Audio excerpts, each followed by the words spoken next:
अध्यक्ष महोदय, भाजपा जब भी कोई नया बिल लाती है तो वो अपनी नाकामी छुपाती है। जब से वोट में गिरावट आई है और खासकर उत्तर प्रदेश में भी, तब से भारतीय जनता पार्टी की कोशिश है कि अपना वोट कैसे संभाला जाए।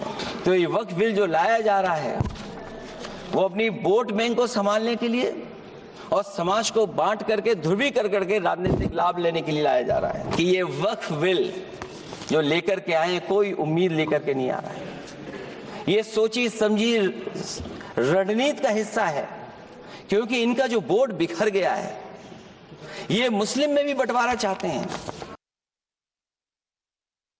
And I will request my parliament members also, they are fighting for walk up today because the Jumla party is only one point program to divide the country. Tamil Nadu Assembly passed a resolution. The resolution was moved none other than the Chief Minister of Tamil Nadu, Mr. M.K. Stalin. The resolution unanimously passed. The stand of the court, our stand, the Waqf bill introduced by the Parliament against minority rights, against religious freedom, unconstitutional, contrary to the purpose of Waqf. If passed, it will cripple the Waqf institutions and harm the Muslim community.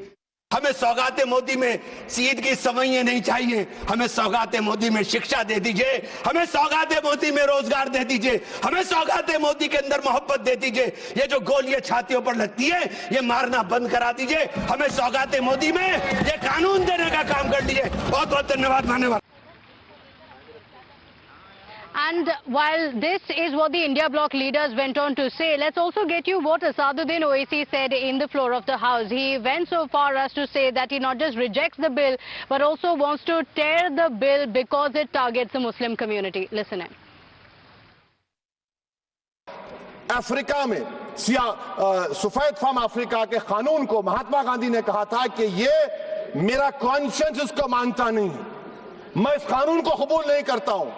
तो महात्मा गांधी ने क्या किया, उन्होंने उस कानून को फाड़ दिया। तो मैं गांधी की तरह इस कानून को फाड़ता हूं। ये अनकॉन्स्टिट्यूशनल है सर। इस देश में झगड़े पैदा करने का काम बीजेपी करना चाहती है मस्जिद और मंदिर के नाम पर। अभी भी आपने देखा ओवैसी साहब को कि अभी उन्होंने इस बिल को फाड़ने का काम किया है। तो ये जो बात कह रहे कि ये बिल असंवैधानिक है, असंवैधानिक काम तो उन्होंने किया है जो बिल फाड़ने का काम किया है। So here is what the opposition leaders had to say. In fact, Asaduddin Owaisi also going on to say that the opposition is in one voice rejecting the bill because it targets the Muslim community, while some continue to say that it is going to have an impact in the Bihar elections, and that's the reason why the government has brought in. Today is going to be the real test for the government for the Waqf Amendment bill, because in the Lok Sabha the government already has the numbers. In fact, in the Rajya Sabha as well, the government has the edge, but it is a closer contest. Remember, the allies are backing the Waqf bill completely. In fact, just yesterday they voted in favor of the changes in the Waqf Amendment bill as well, and today as well in the Rajya Sabha that test is going to come in. It will be introduced in the Parliament in the upper house at 1 p.m. today, and discussions are expected to go on there as well. Remember, in the Lok Sabha, after it was introduced, the discussions went on close to 12 hours. In fact, it was introduced by about 12 noon, after which the discussions went on late into the night, where the Treasury benches made its point and the opposition also raised its objection to it. And in their objection, they spoke about how it targets the community. But we did also get you a lot of voices from the ground as well. Let's get you more reactions. Listen in.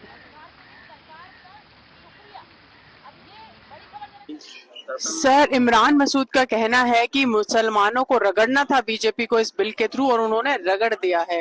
किस तरीके से, despite the fact कि अमित शाह जी ने इतना explain किया, किरण रिजिजू जी ने explain किया कि एंटी माइनॉरिटी नहीं है, विपक्ष अभी भी ये मानता है कि ये मुसलमानों के अगेंस्ट बिल है।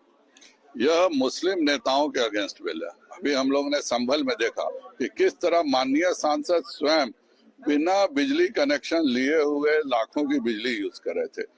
यह उन सब के मुतवलियों के अगेंस्ट बिल है जिन्होंने लाखों एकड़ जमीन मुफ्त में किसी को दे दिया गया है, होटलों को दे दिया। 12 यहाँ पे ताज मानसिंह है, इसको 150 करोड़ रुपया हर साल किराया देना पड़ता है, लेकिन आईटीसी विंडसर को 50,000 रुपए प्रति महीना किराया देना पड़ता है। वो बाकी पैसे कहाँ जाते हैं ये हम सब समझ सकते हैं। तो ये जितने भी घोटाले थे ये एक्सपोज होंगे। किस नेता ने कितनी जमीनें वक्फ की लीज के नाम पर हथियाई हैं। 100 साल का लीज करने का कहीं कानून नहीं है, तो उस मुतवल्ली ने और वह उस मुस्लिम नेता ने जिसने 100 साल के लिए जमीन लीज लिया है, दोनों एक्सपोज हो जाएंगे। और यही डर मुस्लिम नेताओं को अखर रहा है। आज इतने बड़े यहाँ संख्या में मुस्लिम सांसद हैं, कोई पसमानदा समाज का नहीं है, केवल फर्जी पसमानदा बने हुए हैं। ओवैसी साहब ओवैस से आए हैं ईरान से, लेकिन वह यहाँ आके तेलंगाना में एक साजिश के तहत सभी फॉरवर्ड मुसलमान को बैकवर्ड घोषित करके ये लोग पिछड़ों का भी लाभ उठाते हैं और पसमानदा के जो असली मुस्लिम है 92% उनको कोई लाभ भी नहीं देना। And well, with that, it's time for us to slip into a short break here. Don't go anywhere. We'll be right back with lots more on the other side.